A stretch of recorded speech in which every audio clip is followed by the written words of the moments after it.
ఓం శ్రీ సాయినాథాయ నమః. శ్రీ సాయి సచ్చరిత్ర పారాయణ 42వ అధ్యాయం. ఈ అధ్యాయంలో బాబా తమ దేహమును చాలించిన వృత్తాంతము వర్ణింతము.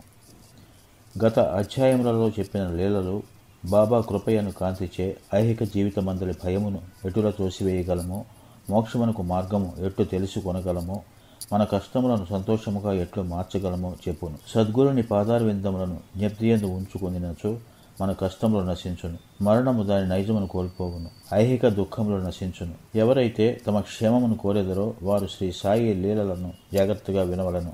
అది వారి మనస్సును పావనము చేయును. బాబా సమాధి చెందుటను ముందుగా సూచించుట. చదువర్లెంతవరకు బాబా జీవిత కథలను వింటిరి. ఇప్పుడు వారు మహాసమాధిని ఎట్లు పొందిరో వినదురుగాక. 1918 సెప్టెంబర్ 28వ తేదీన బాబాకు కొంచెం జ్వరము తగిలెను.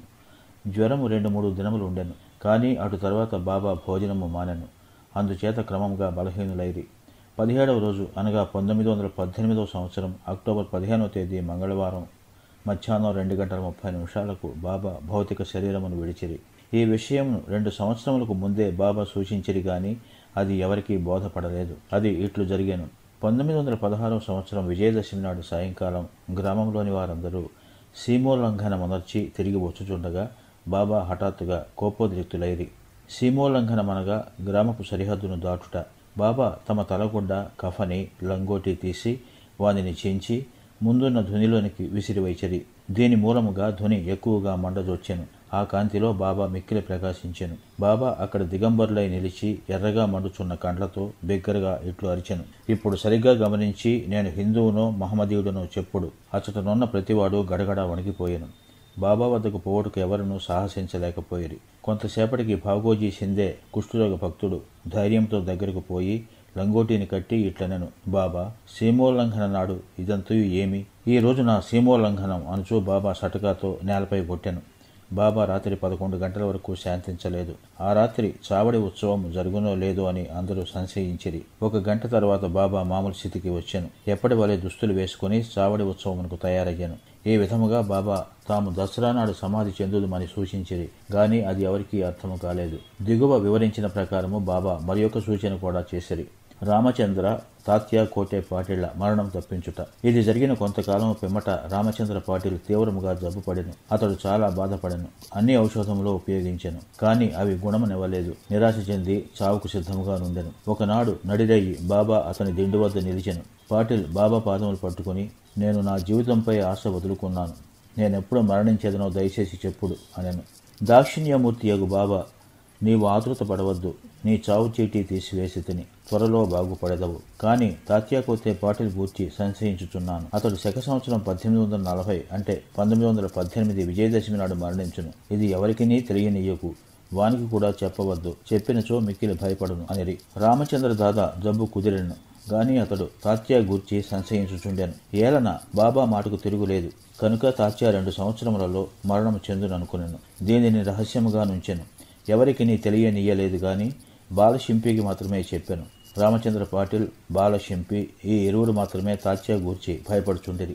రామచంద్ర దాదా త్వరలో పక్క నుండి లేచి నడవసాగాను. కాలము వేగంగా కదిలిపోయాను. 1918 భాద్రపదం ముగిసెను. ఆశ్వయుజమాసం సమీపించుచుండెను. బాబా మాట ప్రకారము తాత్యా జబ్బు పడెను. మంచము పట్టెను. అందుచే బాబా దర్శనమునకై రాలేకుండెను. బాబా కూడా జ్వరముతో నుండెను. తాత్యాకు బాబా యందు పూర్తి విశ్వాసముండెను. బాబా శ్రీహరిని పూర్తిగా నమ్మి ఉండెను. దైవమే వారి రక్షకుడు. తాత్యా రోగం అధికమయ్యెను. అతడు కదలలేకపోయాను. ఎల్లప్పుడూ బాబానే స్మరించుచుండెను. బాబా పరిస్థితి కూడా క్షీణించెను. విజయదశమి సమీపించుచుండెను. రామచంద్ర దాదాయు బాలశింపియు తాత్యా గూర్చి మిగులు భయపడిరి. వారి శరీరములు వణకదొచ్చెను. శరీరమంతయు చెమటలు పట్టెను. బాబా నుడివిన ప్రకారము తాత్యా చావు దగ్గరికి వచ్చెను అనుకునిరి. విజయదశమి రానే వచ్చెను. తాత్యా నాడి బలహీనమయ్యను. త్వరలో ప్రాణము విడుచునని అనుకునిరి. ఇంతలో గొప్ప వింత జరిగాను. తాత్యా నిలిచెను. అతని మరణం తప్పెను.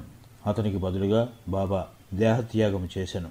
వారిలో వారు మరణం మార్చుకున్నట్లు కనిపించెను. బాబా తన ప్రాణమును తాత్యాకు సమర్పించినని జనులు అనుకునిరి. బాబా ఎందుకు ఇట్లు చేసినో బాబాకే తెలియను. వారి కృత్యములు అగోచరములు. ఈ విధముగా బాబా తన సమాధిని సూచించిరి. తమ పేరును బదులు తాత్యా పేరు తెలిపిరి. ఆ మరుసటి ఉదయము అనగా అక్టోబర్ 16వ తేదీన పండరీపురంలో దాసుగణకు బాబా స్వప్నమును సాక్షాత్కరించి ఇట్లందిరి. మసీదు కూలిపోయినది, వర్తకులు నన్ను చాలా చికాకు పెట్టిరి, కనుక ఆ స్థలమును విడిచిపెట్టినాను. ఈ సంగతి నీకు తెలియజేయుటకే వచ్చినాను. వెంటనే అక్కడకు పొమ్ము, నన్ను చాలినన్ని పుష్పములచే కప్పుము.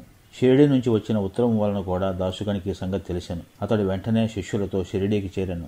భజన కీర్తన ప్రారంభించాను. బాబాను సమాధి చేయుటకు ముందు రోజంతయు భగవన్నామ స్మరణ చేశాను. భగవన్నామ స్మరణ చేయుచు ఒక చక్కని పువ్వుల హారమును స్వయంగా గుచ్చి దానిని బాబా సమాధిపై వేశాను. బాబా పేరుతో అన్నదానము చేశాను. లక్ష్మీబాయి షిందేకు దానము. దసరా లేదా విజయదశమి హిందువులకు గొప్ప శుభ సమయము. ఈ దినమున బాబా సమాధి చెందుటకు నిశ్చయించుకున్నట మిగుల సవ్యముగా ఉన్నది. కొన్ని దినముల నుండి వారు వ్యాధిగ్రస్తులుగా ఉండిరి. లోపల మాత్రము పూర్ణ చైతన్యులుగా ఉండిరి. చివరి సమయమప్పుడు హఠాత్తుగా ఎవరి సహాయము లేకుండా లేచి కూర్చుండి మంచి స్థితిలో ఉన్నట్లు కనపడిరి. అపాయ స్థితి దాటిందని బాబా కోలు కొనుచుండెనని అందరూ అనుకొనిరి. తాము త్వరలో సమాధి చెందదమని బాబాకు తెలియను. కాన లక్ష్మీబాయి షిందేకు కొంత ద్రవ్యమును దానము చేయ నిశ్చయించుకునిరి. బాబా సర్వజీవ వ్యాపి. ఈ లక్ష్మీబాయి షిందే ధనవంతురాలు, సుగుణవతి. రాత్రింబవళ్లు ఆమె మసీదులో బాబా సేవ చేయుచుండెను. రాత్రి సమయమందు భక్త మహాసభపతి తాత్య లక్ష్మీబాయి షిందే తప్ప తదితరులెవరూ మసీదులో కాలు పెట్టుటకు ఆజ్ఞ లేకుండెను. ఒకనాడు సాయంకాలం బాబా మసీదులో తాత్యాతో కూర్చుని ఉండగా లక్ష్మీబాయి షిందే వచ్చి బాబాకు నమస్కరించెను. బాబా ఇట్లనెను, ఓ లక్ష్మి, నాకు చాలా ఆకలి వేయుచున్నది.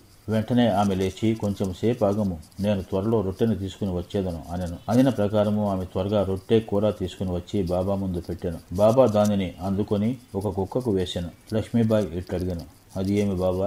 నేను పరిగెత్తుకుని పోయి నా చేతులారా నీ కొరకు రొట్టె చేసితిని. నీవు దానిని కొంచెమైనను తినక కుక్కకు వేసితివి. అనవసరముగా నాకు శ్రమ కలుగు చేసితివి. అందుకు బాబా ఇట్లు సమాధానమిచ్చెను, అనవసరముగా విచారించద వేళ కుక్క ఆకలి తీర్చుట నా ఆకలి తీర్చుట వంటిది. కుక్కకు కూడా ఆత్మ గలదు. ప్రాణులు వేరు కావచ్చును, కానీ అందరి ఆకలి ఒకటియే. కొందరు మాట్లాడగలరు, కొందరు మోగవాని వలె మాట్లాడలేరు. ఎవరైతే ఆకలితో ఉన్నవారికి భోజనము పెట్టేదరో వారు నాకు అన్నము పెట్టినట్లే. దీనిని గొప్ప నీతిగా ఎరుగుము. ఇది చాలా చిన్న విషయము గాని బాబా దానివల్ల గొప్ప ఆధ్యాత్మిక సత్యమును బోధించి ఇతరులకెట్టి బాధయు కలగకుండా నిత్య జీవితములో దానిని ఆచరణలో పెట్టుట ఎట్లో చూపించిరి. ఆనాటి నుండి లక్ష్మీబాయి రొట్టె పాలు భక్తి ప్రేమలతో బాబాకు పెట్టుచుండెను. బాబా మెచ్చుకుని ఎంతో ప్రేమతో తినుచుండేవారు.